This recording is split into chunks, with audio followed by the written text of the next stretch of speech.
आम्ही असो निश्चिंतीने, आम्ही असो निश्चिंतीने, एका गुणे तुमची या दुराचारी तरले नामे, घेतो प्रेमे म्हणून.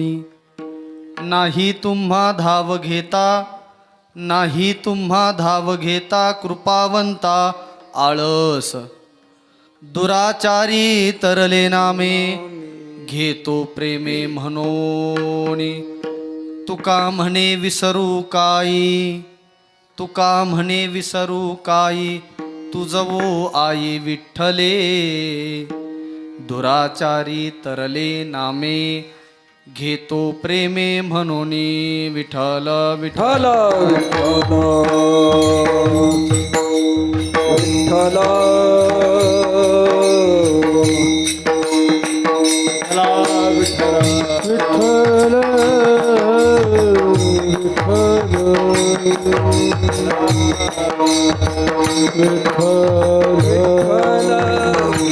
कुंडली कवर दे हरी विठ्ठल श्री ज्ञानदेव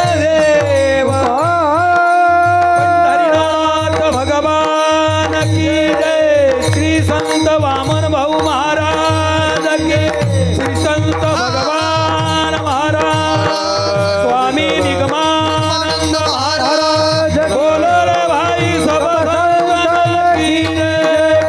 विठ्ठला विठ्ठला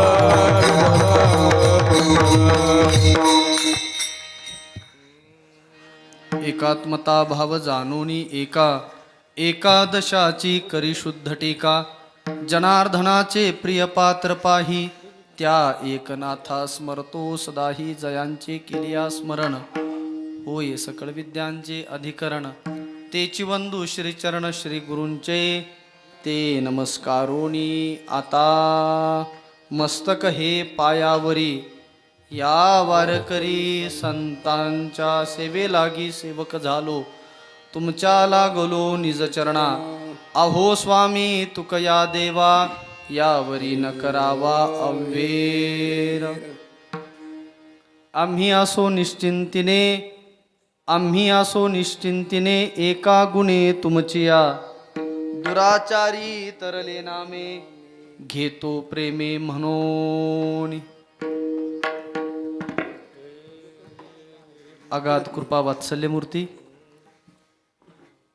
ज्ञानी यांचे राजे, योग्यांची माऊली, साधकांचे मायबाप, विश्वमाऊली ज्ञानोबराय, श्रीमंत संत जगद्गुरु तुकाराम महाराज आदी सकल संतांच्या चरणावर, अखिल महाराष्ट्राचं आराध्य दैवत रुक्मिणी प्राणसंजीवन जगद आधार भगवान श्री पंढरीनाथाच्या चरणावर ही वाङ्मयीन सेवा समर्पित करण्यासाठी स्वर्द्या कीर्तन सेवेकरता गायलेला अभंग, वारकरी संप्रदायाचं जे देवालय आहे त्या देवालयाच्या कलश या स्थानी विराजमान, की ज्या संतांचं वर्णन करत असताना अनेक संतांनी आपली वाणी पवित्र करून घेतली. ऐका, एकेकाळी ज्यांचे कट्टर वैरी वेद संपन्न रामेश्वर शास्त्री वाघोलीकर, त्यांनी सुद्धा म्हणावं, भक्ती ज्ञान वैराग्य आगळा, ऐसा नाही डोळा देखी येला. जाणते माणसे म्हणून सांगतो, तुकोबारायांच्या अभंग गाथ्यामध्ये, देवडीकरांच्या प्रथेमध्ये रामेश्वर शास्त्रींचे 4च अभंग आहेत. त्याच्यामध्ये हाही एक अभंग आहे बरं का, वैष्णवांची याती काढे. सध्याच्या काळात या अभंगाची फारच गरज आहे. विठ्ठल विठ्ठल रामेश्वर शास्त्रींनी तुकोबारायांचं वर्णन करा. कोण आहे तुकोबाराय, की ज्या तुकोबारायांचं वर्णन सकल संतांना एकमुखानं केलंय आणि आपली वाणी पवित्र करून घेतली. असे श्रीमंत संत जगद्गुरु तुकाराम महाराज यांच्या अभंग गाथेतील हा 4 चरणाचा अत्यंत चिंतनीय अभंग सेवेकरता निवडलाय. प्रस्तुत अभंगातून जगद्गुरु तुकोबाराय भगवान पंढरीनाथासमोर आपल्या निश्चिंततेचं कारण सांगतात. विठ्ठल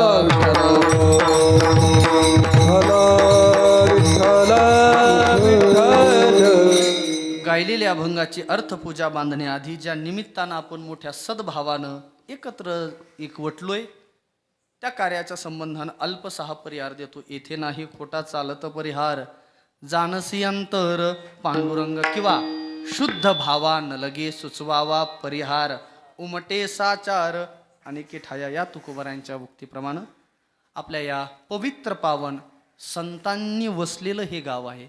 देवभूमी आपल्या या गावामध्ये संपन्न होत असलेला अखंड हरिनाम सप्ताह जन्म उत्सव आहे मच्छिंद्रनाथांचा. समाधी सोहळा नाथांचा समाधी सोहळा आणि त्या प्रित्यर्थ संपन्न होत असलेला अखंड हरिनाम सप्ताह तथा नवनाथ ग्रंथाचं पारायण वर्ष क्रमांक 24. या आपल्या या गावाची ओळख ज्या महात्म्यांच्या साधूंच्या वास्तव्यानं झाली. आपल्या गावातील थोर साधू सत्पुरुष आदरणीय आपलं सर्वांचं श्रद्धास्थान गड हा आपलं श्रद्धास्थान आहे. काय पुण्य असेल आपल्या या गावातलं लोकांचं, या भूमीचं पुण्य. मी नेहमी सांगतो महाराष्ट्रावर विशेषत्वानं 3 लोकांचे विशेष उपकार आहेत. पहिलं वडाचे उपकार, दुसरं फडाचे उपकार आणि तिसरं म्हणजे गडाचे उपकार. विठ्ठल विठ्ठल. ऐका वडाचे उपकार म्हणजे कोणते हो? मला वाटतं हा वटवृक्षच आहे ना. परमात्म्याची विभूती आहे ते. 10व्या अध्यायामध्ये भगवंतानं सांगितले. वारकरी शिक्षण संस्था स्वानंद सुख निवासी सद्गुरू जोग महाराज वारकरी शिक्षण संस्था हा वटवृक्ष आहे. आणि या वटवृक्षांच्या पारंब्या जिथे जिथे गेल्यात तिथे तिथे नवीन वटवृक्ष तयार झाले. म्हणजे वारकरी संप्रदायावर महाराष्ट्रावर वडाचे उपकार एक. दुसरं म्हणजे फडाचे उपकार. फडकरी परंपरा आम्हाला थोडंसं चातुर्मासाला राहण्याचा योग येतोय.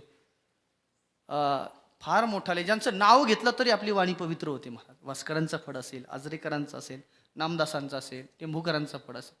इतके काय निष्ठा असते हो. कोविडच्या काळामध्ये तुम्ही पाहिलं असेल कुठेच कुणाला जाता येत नव्हतं तरी देखील त्या लोकांनी एकट्या माणसांनीच भगवंताची सेवा केली. फड याचा धरीन अभिमान करीन आपुले. दुसरं फडाचे उपकार. आणि मी बीड जिल्ह्यामध्ये आणि अत्यंत गडाच्या पायथ्याशीच बोलतोय, गडाच्याच गावात बोलतोय.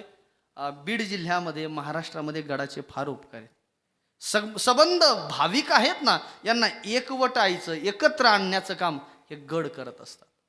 आणि आपण किती भाग्यवान आहात, आपण त्या गावात जन्माला आलात. विठ्ठल विठ्ठल.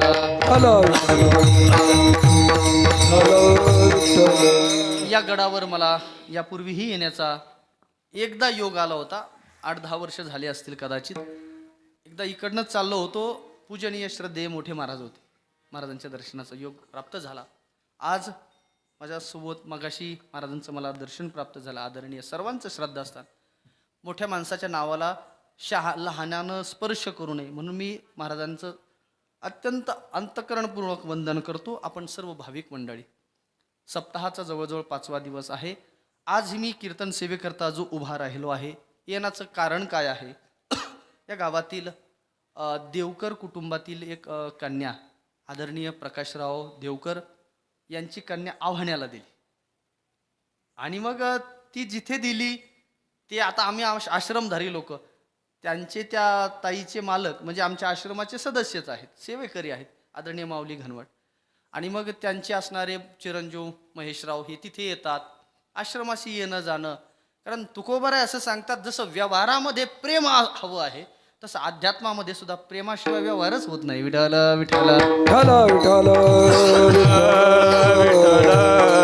त्यांच्या प्रेमापोटी मला ही सेवा करण्याचा सुयोग प्राप्त झाला. तुकोबारायांचे एक अभंग आहे, म्हणजे एक म्हणण्यापेक्षा 4-5 अभंग आहे. तुकोबाराय आपल्या धर्मपत्नीला उपदेश करत असताना उपदेश केलाय. त्याला पूर्ण बोध नावाचं प्रकरण आहे अभंग गाथ्यामध्ये. काही ठिकाणी 5 अभंग आहेत, काही ठिकाणी 8 अभंग आहेत. तुकोबाराय दररोजचा क्रम असायचा. भल्या पहाटे उठायचं, परमात्म्याची सेवा करायची, काकडा आरती करायची, पूजा करायची, मग टाळविना घ्यायचा आणि भंडारा डोंगरावर जायचं. पण सकाळच्या प्रहरी जर कुणी माणूस जर घरी आला तर लगेच आपल्या पत्नीला जिजाईला आवली म्हणायची, प्रेमानं म्हणायचं, आवले पानवा हाड, पाणी दे, गुळ दे. कारण ज्ञानोबारायांनी ज्ञानेश्वरीमध्ये लिहिलंय, कोण येते घरा आमुचिया कशाला. ज्ञानोबाराय काय सांगतात?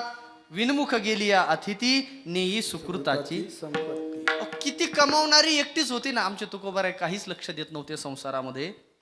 मग आमच्या आईचा स्वभाव जरा कडकच होता, नाही का. त्या महाराजांना चिडून बोलल्या, कमाईचं तुम्ही काहीच नाही, उलट लोकांना खाऊ घालायचं, कोणी कमावणार. तर तुकोबारायांनी विचार केला, जगाला उपदेश करतोय, मग आपल्या धर्मपत्नीला तसं कसं ठेवता. मग आपल्या धर्मपत्नीला उपदेश केलाय, त्याला वादही असं म्हटलंय. हे बघा, वाद वास्तविक पाहता ऐकू नये, पण तुकोबारायांचा जिजाऊचा वाद जो ऐकला तो मुक्तच झालाय. विठ्ठल विठ्ठल. तुकोबाराय सांगता, जिजे ऐक, कोण येते घरा, आमुचिया कशाला, काय ज्याचा त्याला नाही धंदा. लोक आपल्या घराला येतात, लोकाला काय काम धंदे नाही का. 1.5 GB डाटा रोज संपवायचा असतोय आम्हाला. मग किती कामं असतात. अगं बाई, लोकाला इन्व्हाइट केलं, निमंत्रण पत्रिका जरी पाठवल्या तरी लोक अपॉइंटमेंट देत नाहीत, वेळ देत नाहीत, नाही का. माने पाचारिता नव्हे अरानुक, तैसे येती लोक प्रीतीसाठी. प्रीती शब्द हे बघा, प्रेमानं माणसं येतो. आपण नाथांच्या कुशीतले माणसं आहोत ना. नाथांचा अजरामर अभंग आहे, प्रेम सुख देई प्रेम सुख घेई प्रेमाविन नाही. बघा, प्रेमाशिवाय काहीच होऊ शकत नाही. प्रेम प्रीतीचे बांधले. मला एकूण बोलण्याचा, माझ्या या प्रास्ताविक करण्याचा भाव असा आहे की यांच्या या प्रेमापोटी आणि सर्व वैष्णव मंडळी, खरं तर माझा फारसा परिचय नाही सर्व वैष्णवांच्या. आदरणीय आपल्या गावातील मला फोन आला, महादेव महाराज घुंगरट. वास्तविक पाहता असा फोन येत नाही की महाराज पहिली तुम्ही तारीख द्या, कोणतीही द्या. लोकांना आता फार, आमच्याकडे तर फारच वातावरण गढूळ होत चाललंय सध्या. मला महाराजांनी फोन केला, आपल्याला जी योग्य वाटेल ती तारीख आपण द्यावी. त्यांच्या माध्यमातून आदरणीय भाऊ असतील रामकिसन काय हरिकिसन महाराज, आदरणीय संजय महाराज, या महाराज मंडळींचा माझा परिचय, आणि बाकीचे सर्व वैष्णव मंडळी, सर्वांच्या चरणावर विनम्र भावानं वंदन करतो.